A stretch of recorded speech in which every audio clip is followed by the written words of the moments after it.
I am Victor Ikawa. I am a biogeographer and I'm visiting different bits of the country to try and document some of the more rare birds that are seen within Kenya.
I've never seen a lifer. Still there behind us. Asante, Captain.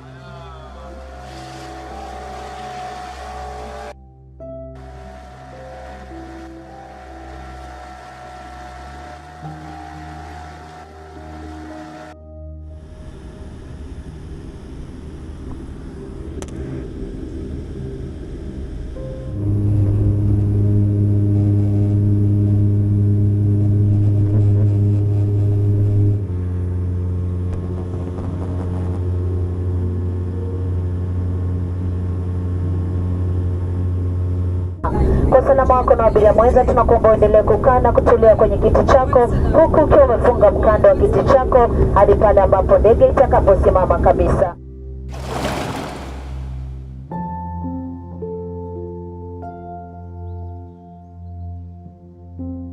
Some in a hide in at Meda Creek,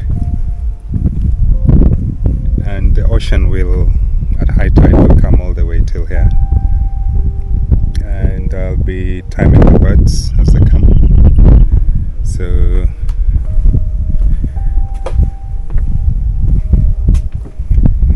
this is my station for the next 2 or 3 hours.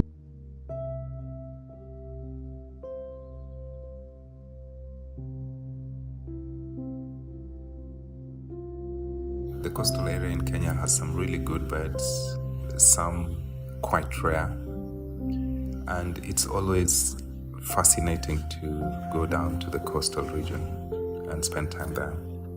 So the bigger problem about looking at shorebirds, obviously number one is time, getting the time to drive down, and then number two is the coast.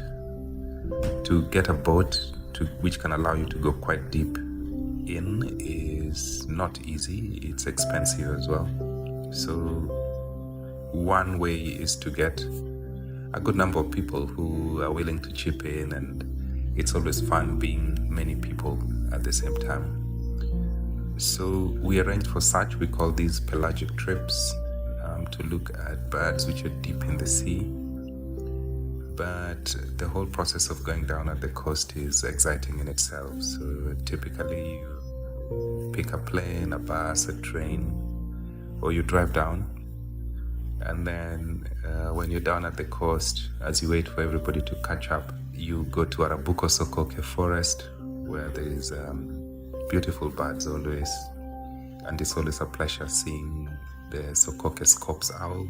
If there's a little more time, going to Meda Creek and looking at birds there. And this time we're actually quite happy to hear records of a Eurasian oyster catcher, which was down at the coast. This is a really special record for Kenya. You know, one of the things we said is, well, if we get time, we'll go down and look for them as well. So there's the birding just before you go into the sea, and then there's the sea itself. The sea is quite interesting. So it's a fishing boat. It's completely rigged up with fishing lines and things like that. So you do fishing and you do birding, and it's quite nice. So typically you can do pelagic trips across a good chunk of the Kenyan coast. The Kenyan coast goes into the Indian Ocean. Is the Indian Ocean. In the past, we've gone down to Kisiti Punguti. We've done a couple more of these Malindi trips off Mombasa. It's possible to go down into the sea from many options, and it's always beautiful to be out. The chances of whales, dolphins, and it's quite a calming space. So one of the birds that we saw down was Wilson storm petrel, described as a small fluttery bird, but I think I'll describe it as small, dainty, and literally looking like it's floating on water. It's dark brown overall with a conspicuous white rump patch, and it has long legs. So difficult to get close-up photos because the lenses we have 400mm, 500mm. The birds are tiny and a little far, but still quite nice just watching them float and hover over the water and pattering on the surface of the water and feeding. So that was a really nice bird. There's a spanner and all that. Yeah, I saw them under this wheel this morning. Yeah. One of the things you could do down at the coast is go to the Dakacha woodland, and here Nature Kenya and other conservation groups created some protected areas where the ecosystem largely remains safe for some very important birds. And Clark's weaver, also known as Kilifi weaver, is a weaver only found in that bit of Kenya, and it's quite a rare and special bird to see. And possible to see red-headed quelea, usually in the company of grosbeaks, dwarf bitterns, and that kind of stuff.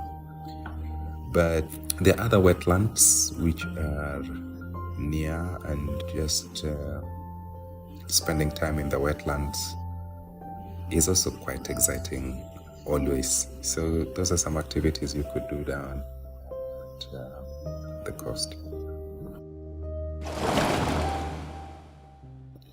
At the Rabuko Sokoke forest, the Skopsol, the Sokoke Skopsol, is quite an endangered bird. Quite beautiful, and it's found very, very locally in coastal forest. Often there too. We were lucky to see a pair with a young one, and it took us a bit of searching to find them, but it was good to see them in the long run. And really endangered and quite range restricted, largely within Kilifi in Kenya.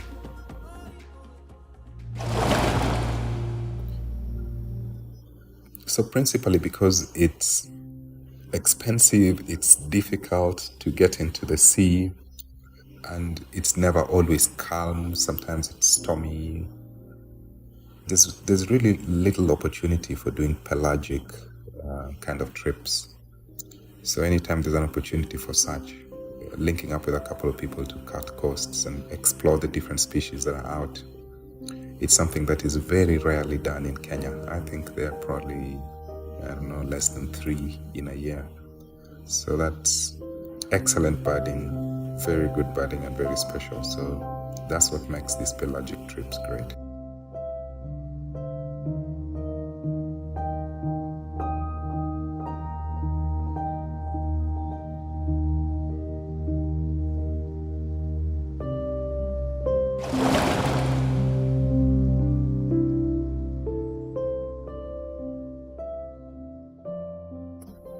Coastal Kenya is truly a vast place, and the easiest way as a bird watcher to think about coastal Kenya is to break it into a couple of ecosystems or a couple of unique similarities in the landscape that allow you to enjoy the diversity of coast. So you could start with forests which are within the coastal belt. Arabuko Sofoke Forest Reserve is one of the largest remaining indigenous coastal forests in East Africa, and it's very unique in that it has very rich biodiversity and plays a very crucial role in conservation. And then you have Shimba Hills National Reserve as well, which is quite forested. It's also quite an important conservation area in South Coast. The other way to look at the coast is grasslands. And when you take Savo East or Savo West, so when you're around Voi, you're already in coastal Kenya. And it has vast grasslands with very diverse wildlife populations. So if you love elephants and things like that, possibilities of seeing them in the Savos, together with a lot of other things.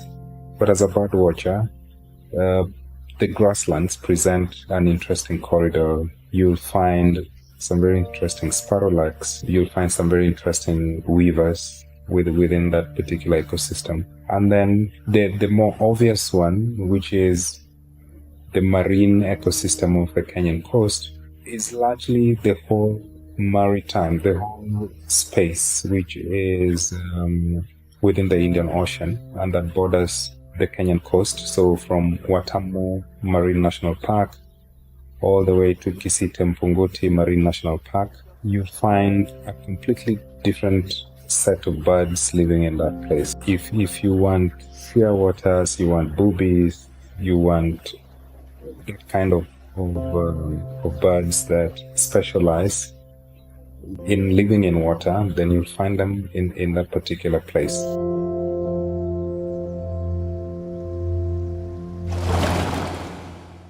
When you think about migration of birds, this is likely affected by seasonality. So a lot of birds are resident in Kenya, but there's also a good chunk that come in and out. And the migration is largely influenced by the warmth in certain regions of the world or the cold. So for example, during October, November, December, January, it's very cold in the northern hemisphere, and a lot of birds migrate down during that period of time. And sometime at the tail end of February, they begin the migration back. It's all quite fascinating to watch some of the distribution maps of how these species move across different places within Kenya. And then there's another set of birds that move within Africa. So they move from certain bits of Africa, Central Africa, into Kenya and then move back again. So one example is a bird called the blue swallow, which you only find in certain bits of Kenya at certain points of the year, usually around May, June, maybe July, and then you don't see it again. And then there's a third bit of migration. It happens a lot in the coast, where a lot of birds come from the southern hemisphere, again because of that seasonality which I explained, and move upwards while looking for food and looking for the best ways to sustain themselves. And you get Allen's gallinule, you get swamp hens, you get all manner of interesting birds coming down from Madagascar, some cuckoos, some swifts coming all the way up. At a certain point again in the year, they go back.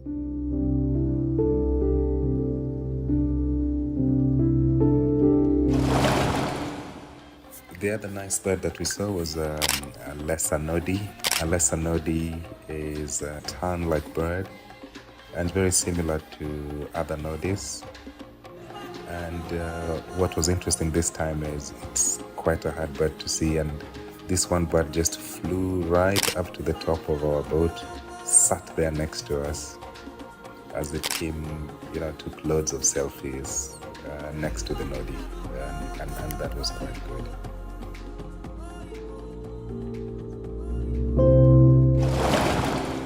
The Eurasian oyster catcher is quite a colorful bird. It has a bright red bill, and it prods in mud and uses its bill to open mussels, shellfish, and it's quite distinctive.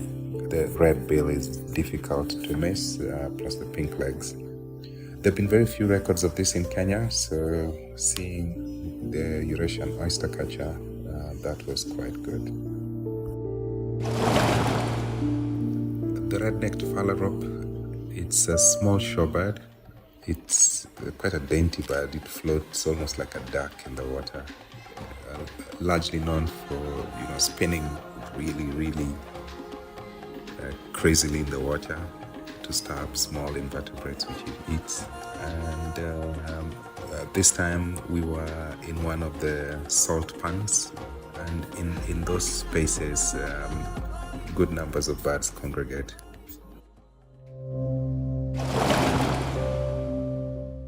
So when you get to coastal Kenya and there's an opportunity to see Clark's Weaver, then you absolutely have to go and look for them because they're so rare and so special. And it's just in the last 2 years that any good field photographs have been taken.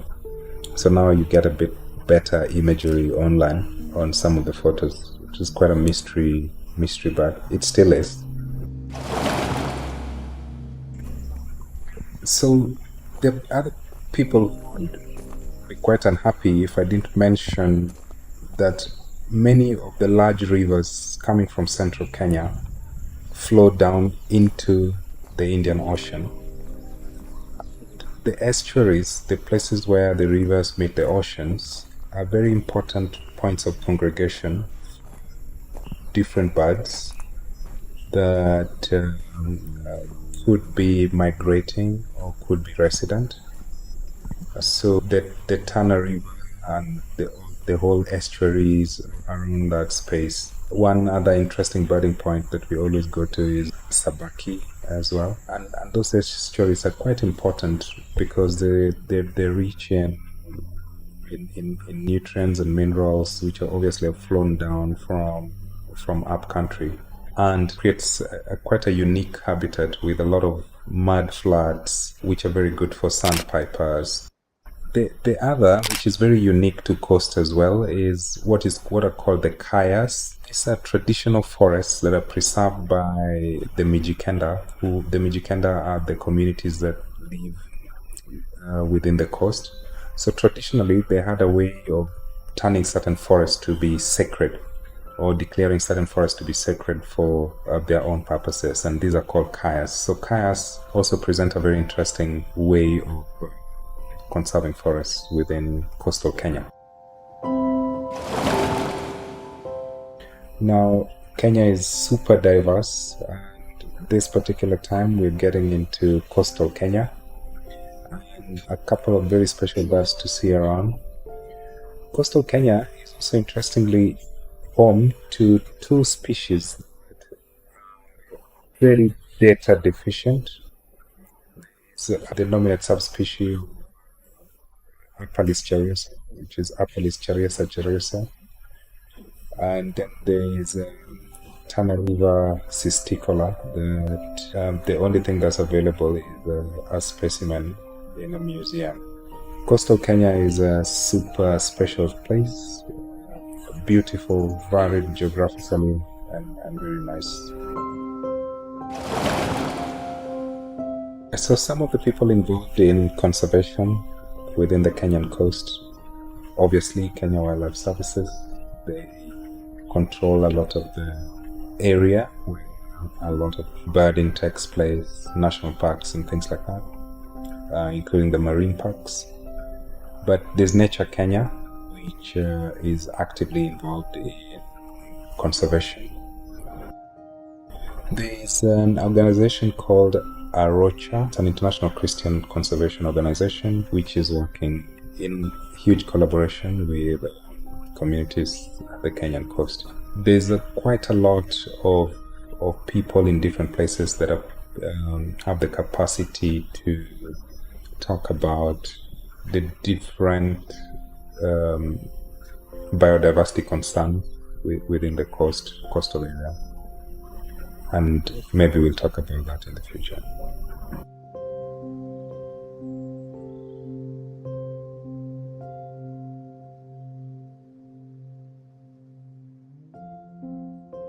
It fogged, so there's some really blurred pictures.